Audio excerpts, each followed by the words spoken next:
La verdad de aquellos acontecimientos. El estridor de las armas. Todos los sábados de 18 a 19 horas por Ñandutí. Muy buenas tardes a todos, ¿qué tal? ¿Cómo están? Bienvenidos al Estridor de las Armas, este espacio de historia de la 1020 AM Radio Ñandutí.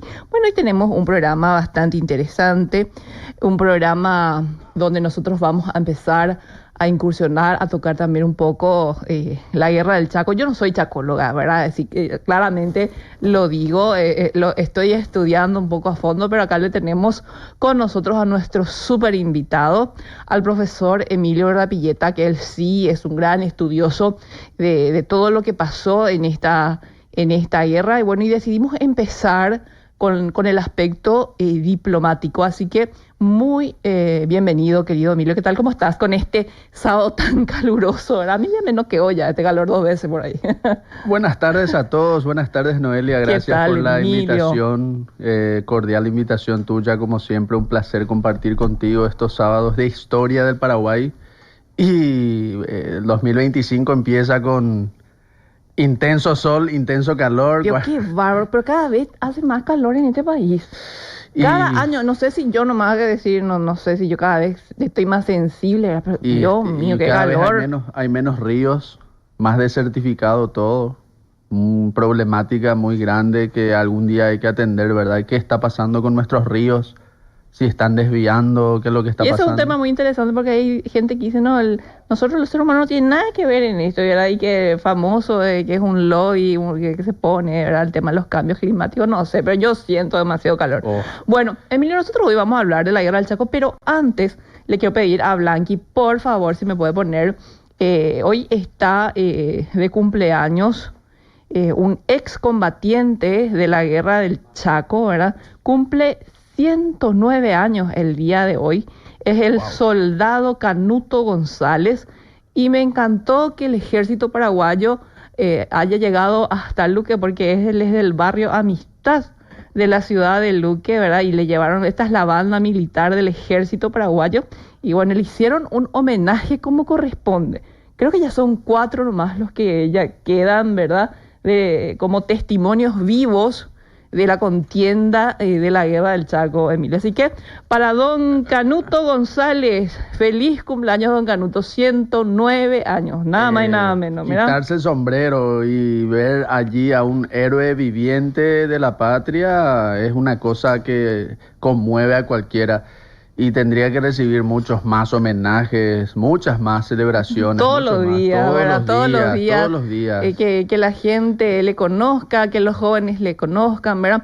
Porque es importante acercar la historia a la juventud. Imagínate que tenemos a un excombatiente héroe vivo entre nosotros todavía. Sí, es algo conmovedor realmente. Aproximadamente a los 15 años ya se habría movilizado, si es que calculo bien, con 109 años, ¿verdad? Entonces, 14, 15 años tendría cuando lo llamaron al frente. Un jovencito, un adolescente prácticamente.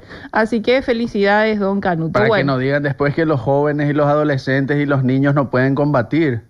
Bastante joven, él estuvo allí en el frente, así es que con más razón todavía quitarnos el sombrero, haciendo las matemáticas, ¿verdad? Una resta rápida y bueno, un gigante, una reliquia viva.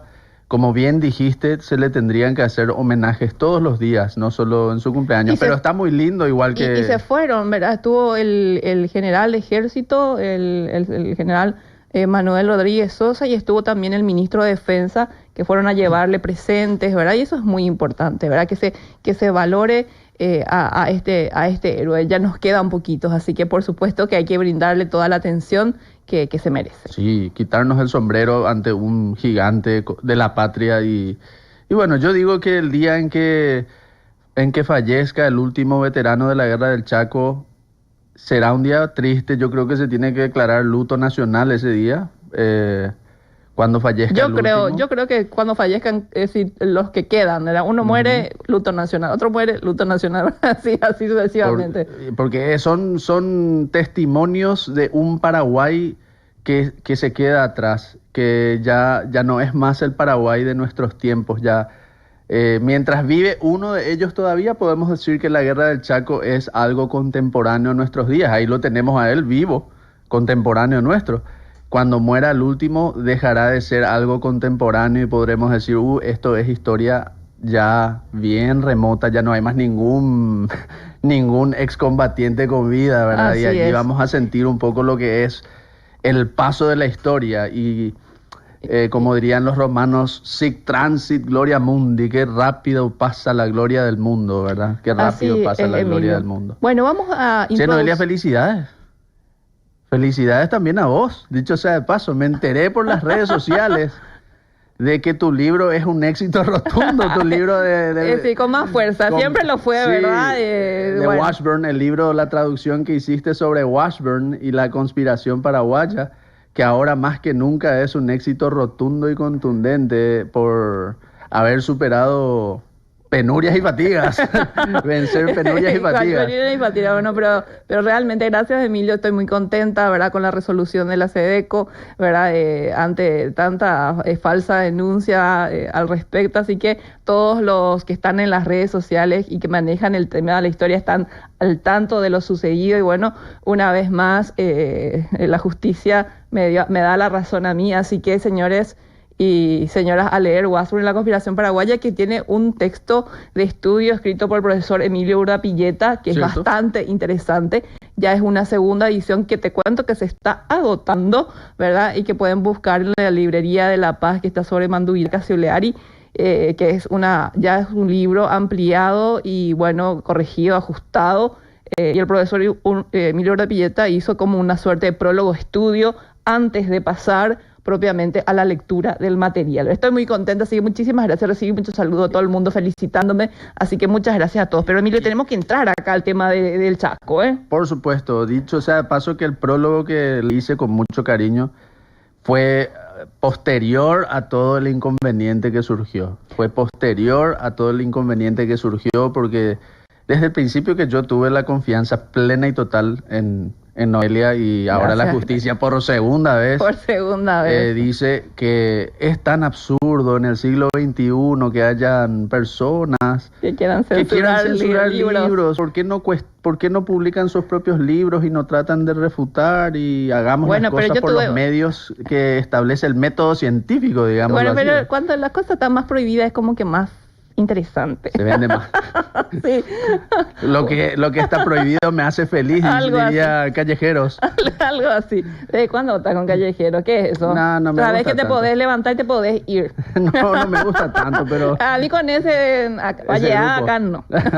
Ok, Perdón. Ok. Bueno, vamos a empezar con el Chaco. Blanqui, por favor, si nos puedes poner un mapa, ¿verdad? Bueno, obviamente que el relacionamiento con Bolivia, nosotros vamos a decir, el profesor Emilio nos va a enseñar hoy con los antecedentes diplomáticos de las relaciones con Bolivia. Bolivia es el país que reconoce nuestra independencia. Es el primero en reconocer la independencia y después sucesivamente viene Brasil, ¿verdad? Bueno, tuvimos ciertos problemas con la Argentina hasta que llega Urquiza en el año 1852, ¿verdad? Entonces se hace el reconocimiento y ahí justamente los bolivianos hacen su primera protesta fuerte, podríamos decir, ¿verdad? País de historia convulsa también Bolivia, porque cuando se producen las revoluciones en la América Española, la dinamitación de lo que fueron los antiguos virreinatos, Bolivia formaba parte en gran medida de lo que fue el virreinato del Perú de la segunda conformación de 1776. Si bien es cierto que habían partes de Bolivia como las audiencias del Más del Sur, de Santa Cruz, de Charcas, unas cuantas partecitas que estaban bajo la influencia del virreinato, del joven y efímero virreinato del Río de la Plata. Digo y resalto y subrayo, joven y efímero, porque no duró 40 años ese virreinato. Paraguay y Bolivia y Argentina y Chile y Uruguay y todos nosotros fuimos más tiempo parte del virreinato del Perú. Y bueno, quedaron todas estas cuestiones de límites sin resolverse tras la desaparición de los virreinatos, porque la gente dice, ¿y por qué no había límites? Y porque todos éramos parte del mismo virreinato, o sea, no tenía por qué haber tanta diferenciación limítrofe, siendo que éramos todos el mismo reino, digamos. Claro, todavía los estados no estaban en esta lucha de la independencia, de marcar sus límites, todavía no estábamos en ese punto. Pues claro, porque la gente siempre se pregunta eso, ¿y por qué lo que no habían los límites? Y es que éramos todos parte del mismo imperio español, que después se disolvió para bien o para mal, y estamos aquí nosotros todos. Y Bolivia formó parte de la Confederación Perú-Boliviana un tiempo, o sea, Perú y Bolivia bajo el mariscal Andrés de Santa Cruz, allá por 1830, 35, 40, más o menos en ese periodo, está unificada con Perú. O sea, imagínense que Bolivia y Perú eran un solo país. Y Bolivia y Perú tienen sus conflictos limítrofes y sus conflictos territoriales con todos los vecinos. Con Chile tienen sus conflictos con la Argentina de Juan Manuel de Rosas, tienen sus conflictos con Brasil y también tienen sus conflictos con el Paraguay de Francia, del doctor Francia primeramente. El doctor Francia ni siquiera le recibía a los representantes bolivianos que venían acá a visitarlo, no les abría la puerta siquiera. Los dejaba en el Fuerte Olimpo y los dejaba, que entonces se llamaba Fuerte Francia. El doctor Francia era único en su género. Sí. El quimérico doctor Francia les dejaba allí en el Fuerte Olimpo, que entonces se llamaba Fuerte Borbón. Y si tenían suerte les mandaba un delegado para, bueno, ¿qué quieren? Díganme rápido, yo le comento al doctor Francia qué es lo que quieren ustedes y después se van a su casa. Y cuando se disuelve la Confederación Perú-Boliviana, con el derrocamiento del mariscal Santa Cruz, Andrés de Santa Cruz, Andrés de Santa Cruz, que va exiliado a París, dicho sea de paso, se separan Bolivia y Perú. Bolivia y Perú se separan y es como que Bolivia va perdiendo sus salidas al mar. Esa es la cuestión de Bolivia, que también es cuestión un poco nuestra. Gradualmente Bolivia y Paraguay van quedándose alejados del mar. Y Bolivia tiene una última salida al mar cuando se producen todas estas escisiones y segregaciones, que es la salida al mar que actualmente posee Chile. Porque Bolivia pierde esta salida al mar en la Guerra del Pacífico con Chile. Recordemos, en la Guerra del Pacífico, que creo que fue en 1878, 79 más o menos por ahí, en donde Bolivia combate contra Chile en la Guerra del Pacífico, es derrotada Bolivia y se queda sin su salida al mar. O sea, gradualmente Bolivia fue perdiendo territorios. Y para colmo, con el Brasil, porque mencionamos, ¿verdad?, que Bolivia tenía conflictos con todos sus vecinos, con el Brasil también tiene un conflicto territorial muy grande en la región conocida como el Acre, que está cerca del Mato Grosso, un poco más al norte del Mato Grosso. ¿Y qué hace Brasil? Por supuesto, le quita el Acre a Bolivia. Qué raro. Qué raro, Brasil le quita el Acre a Bolivia. O sea que quita territorio. Entonces, sí. Bolivia va disminuyendo territorialmente desde que era parte del virreinato del Perú, pasando por la Confederación Perú-Boliviana. Se segrega Bolivia de esa confederación, pierde territorio, pierde su salida al Océano Pacífico en la Guerra del Pacífico contra Chile, pierde territorio en el Acre.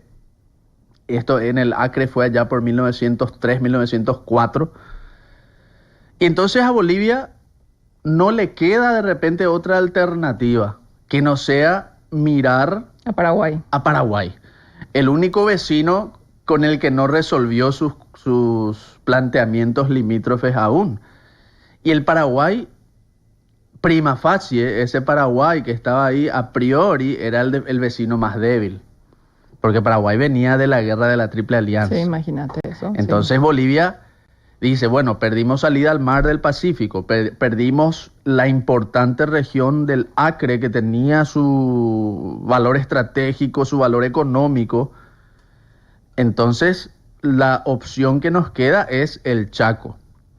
Recordemos que el Chaco Boreal es una parte de todo el Gran Chaco, porque el Gran Chaco realmente hoy en día se lo divide geográficamente en 3 regiones: el Chaco Boreal, el Chaco Central, que es la parte que está en ese mapa entre el Bermejo y el Pilcomayo, y el Chaco Austral, que generalmente se lo considera desde el Río Salado hasta el Bermejo, en la actual Argentina. O sea, el Chaco es mucho más grande.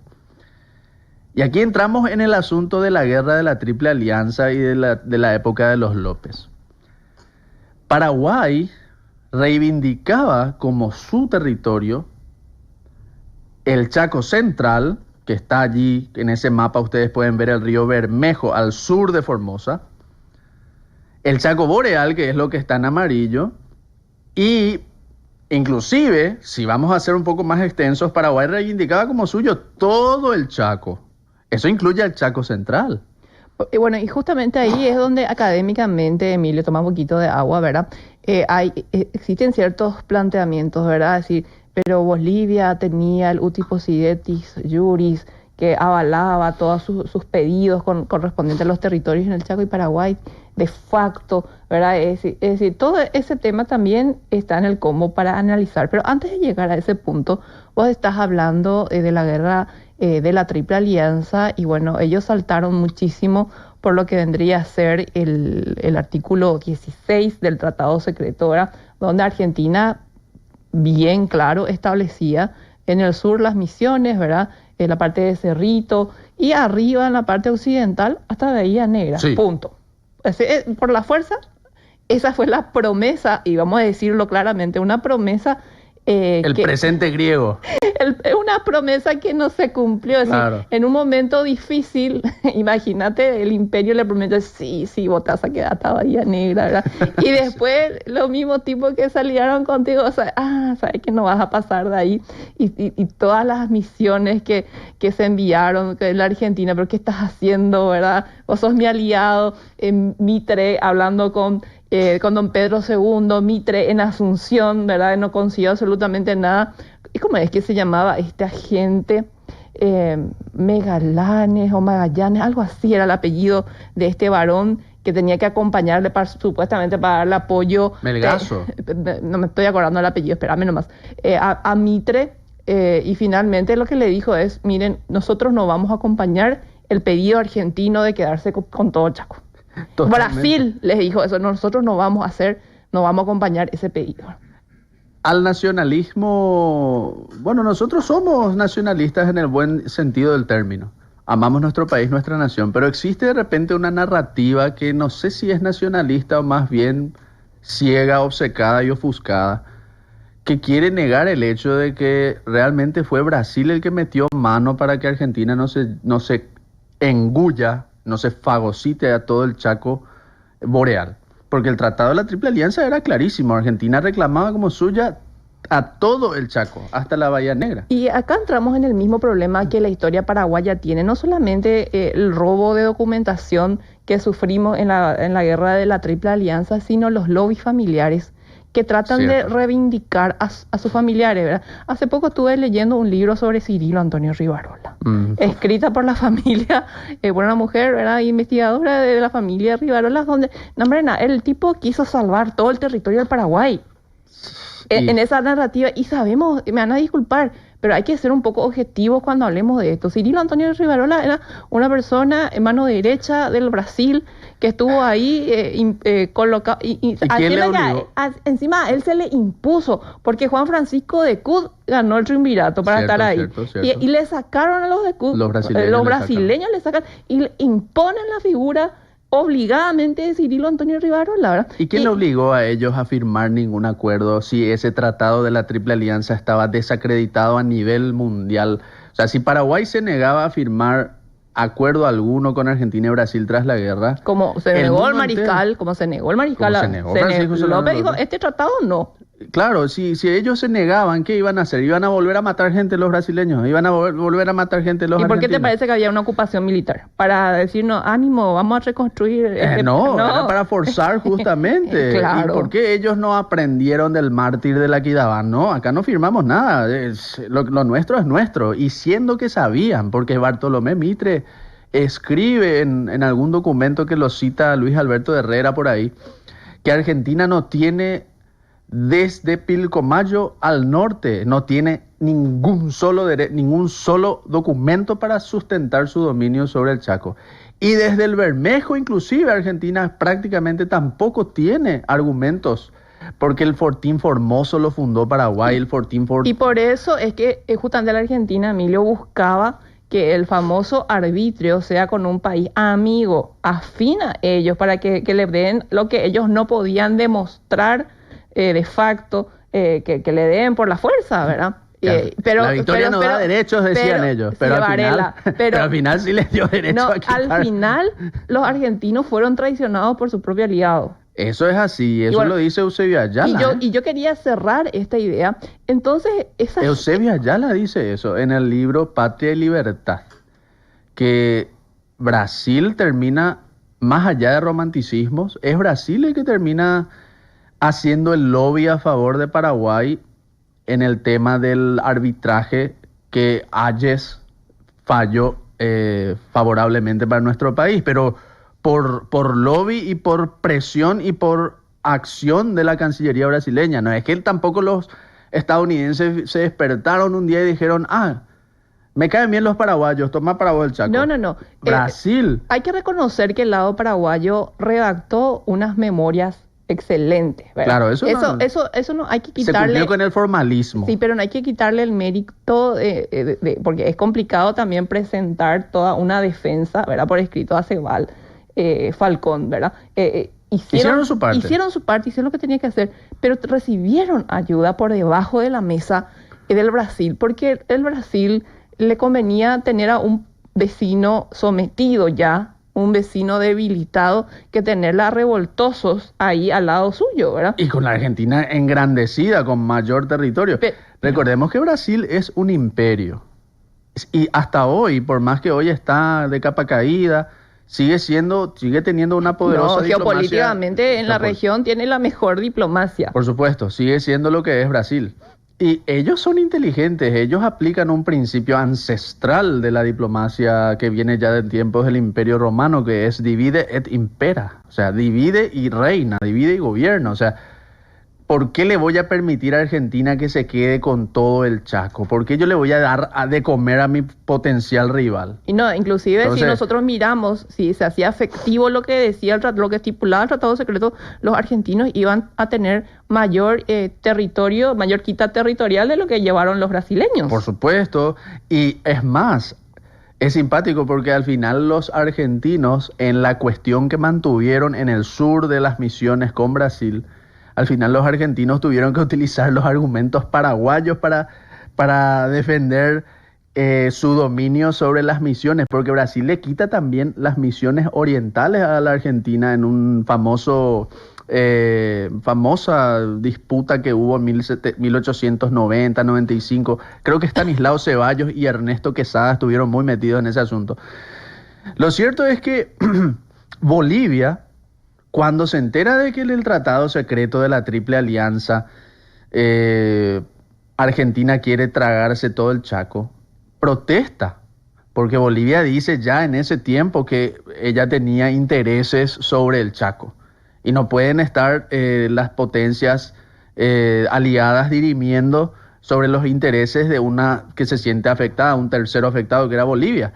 Y de hecho que en tiempos de don Carlos Antonio López ya hubo esos primeros intercambios diplomáticos y la familia López Carrillo claramente establecía al río Parapití como la frontera de Paraguay con Bolivia. No nos olvidemos de que el río Parapití, los López, Francisco Solano López escribió cartas de eso. El Parapití era el límite arcifinio que Paraguay determinaba con Bolivia, cosa que Bolivia, por supuesto, cuestionaba, ¿verdad? Desde luego. Entonces, ya en la guerra de la Triple Alianza está sentado, está armado, incluso antes, pero ya con la guerra de la Triple Alianza, por eso la guerra de la Triple Alianza es tan central en nuestra historia, ¿verdad? Muy central. Ya ahí está planteado el conflicto. Y claro, que la gente tiene que entender que la guerra del Chaco es una consecuencia de esto, ¿verdad? Y siempre voy a sostener que el primer defensor de ese territorio fue López, porque López sabía de estos tratados que se establecieron durante la propia guerra en el año 1868. En julio ya se empezó las tratativas entre Bolivia y Argentina, ¿cierto? ¿Verdad? Nosotros estábamos, creo que hacia San Fernando, creo que estábamos todavía en julio, creo que en agosto. En agosto creo que López se retira hacia Picusirú, ¿verdad? Y bueno, lo que sí que... bueno, y recordemos que está también incluso la versión que yo nunca encontré un documento que lo pruebe. Nunca encontré una evidencia concreta de eso, bastante ya busqué del tema, que supuestamente el general Mariano Melgarejo en Bolivia le ofrece a Francisco Solano López un contingente de 15.000 soldados. 12.000, supuestamente le envió eso un 30 de agosto del año 1866, ese ofrecimiento. A cambio de que Bolivia tome control de gran parte del Chaco. Supuestamente esa es la versión. Yo nunca encontré un documento, si es que existe, genial, ¿verdad? Pero sí la versión corría esa versión de que Mariano Melgarejo, el general que entonces gobernaba Bolivia... Y tiene que ser algo así, Emilio, porque Francisco Solano, la gente dice, no, el loco que quería luchar solo, no aceptó ese contingente tan importante ofrecido por Bolivia. Sí, pero... ¿a qué costo? ¿A qué costo? ¿Qué parte de la soberanía tenía que entregar López para aceptar esa ayuda, verdad? Y bueno, lo que quería hacer, antes de pasar a eso... Y recordemos a Sun Tzu, el maestro supuestamente chino, mandarín, digamos, porque para que no se enoje nadie, el mandarín Sun Tzu, aunque mandarín puede ser también inadecuado, pero bueno, Sun Tzu decía en el arte de la guerra, no aceptes aliados si no podrás después, no aceptes ejércitos aliados en tu territorio si después no podrás sacarlos de ahí.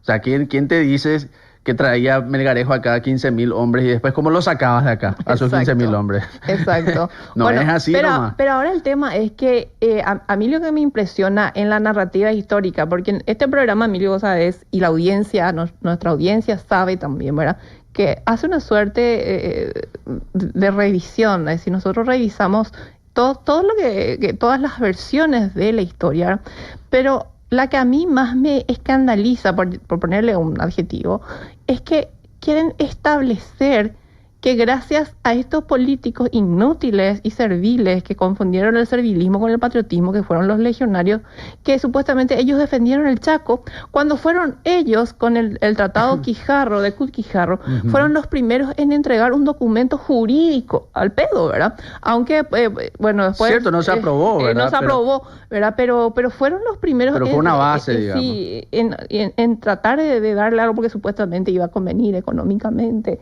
¿verdad? Yo quiero que me escriban los chacólogos a ver qué es lo que piensan de los antecedentes. Y acá la gente ya, decirle al profesor Emilio Lapilleta, por favor, queremos saber su opinión. Me está escribiendo un oyente, ¿verdad? ¿De qué? Si la guerra fue por motivo de petróleo, si los Rockefeller tuvieron algo que ver. Yo creo que los Rockefeller... Más adelante hablaremos de eso. Yo creo que Rockefeller tiene mucho que ver siempre, ¿verdad? En todas las guerras, porque eran los encargados de vender armas a todo el mundo, ¿verdad? Por supuesto. Es decir, donde hay guerra se metían los tipos, ¿verdad? Eso es categórico, ¿verdad? Los mercaderes de la guerra siempre están y siempre van a lucrar y siempre tienen su beneficio y siempre van a saber encontrar el lugar en donde extraer beneficio. Lo cierto es que los tratados que se van firmando, que no son aprobados excepto uno, hay un tratado que sí se aprobó y sí se ratificó, pero los tratados que se van firmando de Cutquijarro y creo que el otro que le seguía, ¿cuál era? El Tamayo, de creo que era Tamayo, Aceval, y etcétera, etcétera. Esos no son aprobados. Como 7 tratados aproximadamente, creo que. Sí. Esos no son aprobados y realmente se arma una narrativa, como dice Noelia, de que supuestamente allí se intentó hacer una defensa del Chaco Puede ser, yo no voy a descartar que algunos ya vieran que iba a haber una guerra y que por una guerra nomás se iba a resolver este tema.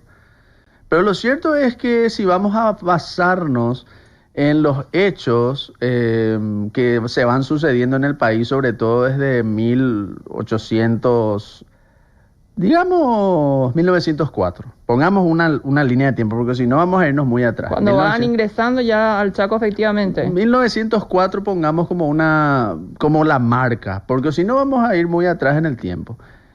Tienen el poder los liberales, derrocan con una revolución al partido entonces Asociación Nacional Republicana, hoy conocida también como Partido Colorado, y el país cae, como es costumbre y como es normal en una época revolucionaria, el país cae en una anarquía muy grande. Y un periodo de anarquía que se extendió hasta prácticamente 1921, 22, salvo algunos momentos con Eduardo Scherer que pacificó de repente algo la cuestión. El país está en constantes guerras civiles, revoluciones asonadas, levantamientos, cuartelazos. Y esto lo aprovecha Bolivia. Bolivia también tenía sus rifirrafes internos, también tenían sus problemas internos ellos, pero más inteligentemente se dan cuenta que Paraguay está muy enfrascado en sus revoluciones. Claro, es decir, todos los pocos soldados efectivos que teníamos en el Chaco se le trajeron todo hacia acá para que empiecen a combatir gubernistas con revolucionarios, etcétera, en todo lo que pasó, ¿verdad? Y la gente dice que esta es una acusación muy propia del partidismo político, que los colorados acusan o los febreristas acusan al Partido Liberal de estar en constantes revoluciones y de no preocuparse por el Chaco. Pero los hechos hablan por sí solos. O sea, ¿quién puede negar la existencia de un Albino Jara que revolucionaba el país cada tanto? El varón meteórico. El varón meteórico incluso le dicen sus partidarios, ¿verdad? Mira, así mismo. De su partido. ¿Y quién puede negar la existencia de una revolución del 20, 21, 22 con Chirife y compañía? O sea, eso ocurrió. 22, 23, sí. 20, claro, eso ocurrió. Eso está ahí, es un hecho. Y fue uno de los más sangrientos, ¿verdad? Probablemente. Así mismo, Emilio. Sí, probablemente más sangrienta que la del 47. Pero bueno, es una discusión ahí también, porque... Emilio, querido, vamos a dejar esto un ratito así, porque acá me están avisando que tengo que hacer un pequeño corte, una pausa, ¿verdad? Y luego volvemos, porque es importante resaltar estos problemas internos que nosotros tuvimos y cómo dejamos de mirar el Chaco, ¿verdad?